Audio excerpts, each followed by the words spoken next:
দুর্গাপুরে 25শে ডিসেম্বর উৎসবের আবহের মধ্যে সকালে একটি মর্মান্তিক ঘটনার খবর সামনে এলো।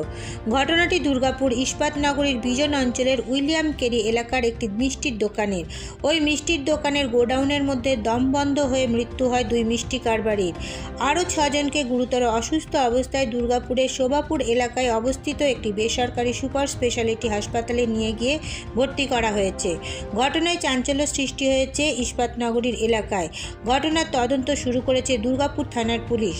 স্থানীয় সূত্র থেকে জানা যায়, গতকাল প্রতিদিনকার মতো রাতে মিষ্টির দোকানের 8 কর্মচারী তাদের সমস্ত কাজ শেষ করে মিষ্টির দোকানের গোডাউনে ঘুমোতে চলে যায়।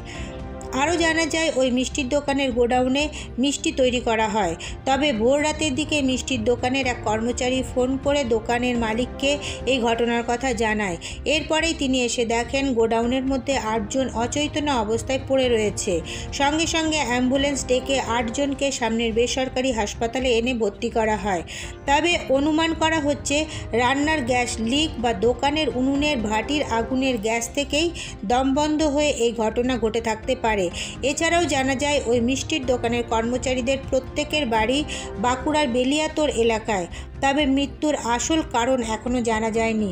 এই মর্মান্তিক ঘটনা নিয়ে হাসপাতালে উপস্থিত লোকেদের থেকে জানা যায়, ফোন করে সকালবেলায় যখন আমরা যখন যাই তখন আমাদের প্রায় 15 পরে আমরা গিয়ে দেখি যে দরজা অনেকক্ষণ ধরে আমরা বাড়ি থেকে আমরা নক করি, কিন্তু কেউ কোনো সাহায্য কিছু দেয়নি।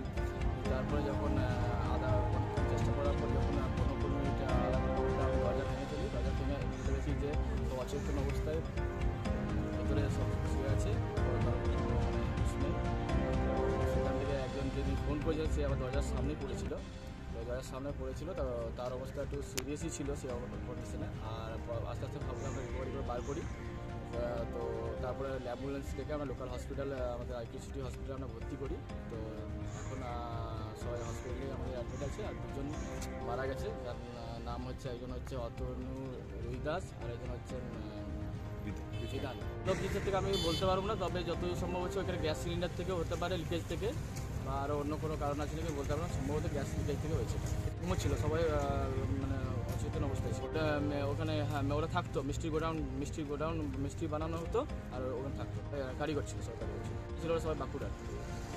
টোটাল 8 জন ছিল, মারা যায়। 6 জন অবস্থা কেমন? 6 জন অবস্থা এখন আপাতত চিকিৎসা চলছে। তার পাশে ঘর আছে, সব শুয়েছিল, ঠিক আছে। তো তারপরে সকালে যখন আমার কাছে খবর যায়, তখন এসে দেখছি সব দরজাকে খুলছে না, ঠিক আছে। সব দরজা বন্ধ হয়ে কোনো সেন্স নেই। দরজা ভাঙা হয় যখন, তখন সবাই সেন্সে পড়ে আছে, ঠিক আছে। সবাইকে ধরে ধরে বের করা হয়। তো ছিল টোটাল 8 জন ছিল। যা ভেঙে দিলাম সব সেন্সে পড়ে আছে, ঠিক আছে। তারপর সবাইকে ধরে ধরে বের করা হয়। তার মধ্যে অ্যাম্বুলেন্স ডেকে সঙ্গে সঙ্গে সামনে আমরা আইকিউ সিটিতে নিয়ে আসা হয়। তো এর মধ্যে 2 জন এক্সপায়ারি করেছে, সেভাবেই করবি তারা। এখন তো ওটাই গ্যাস যেহেতু বেরোচ্ছিলো, গ্যাস লিকই করেছে হয়তো। হাসপাতালের তরফ থেকে বলা হয়েছে 8 জনকে হাসপাতালে ভর্তি করতে আনা হয়েছিল, কিন্তু এদের মধ্যে 2 জনের আগেই মৃত্যু হয়েছিল। বাকিদের হাসপাতালে চিকিৎসা চলছে। তবে কী কারণে মৃত্যু তা ময়নাতদন্তের রিপোর্ট আসার পরই জানা যাবে। নাগাদ করে কল এসেছিল অ্যাম্বুলেন্স পাঠাতে আমাদের এখানে উইলিয়াম কেরিতে। তারপরে 8 জন মতন পেশেন্ট আসে, সবাই শ্বাসকষ্ট নিয়ে কমপ্লেন নিয়ে। আসাতে দেখা যায় 2 জন পেশেন্ট যিনি ছিলেন ওনারা অন অ্যারাইভাল মারা গেছিলেন। দেখুন, এখন এক্স্যাক্টলি কী হয়েছিল, ইনসিডেন্ট কী হয়েছিল, ওটা পোস্টমর্টম না করা অবধি আমরা পুরো স্টেটমেন্ট আপনাকে বলতে পারবো না। বাকি 6 জন যারা আছে ওরা স্টেবল আছে। এরপর নজর রাখুন আমাদের পরবর্তী খবরে।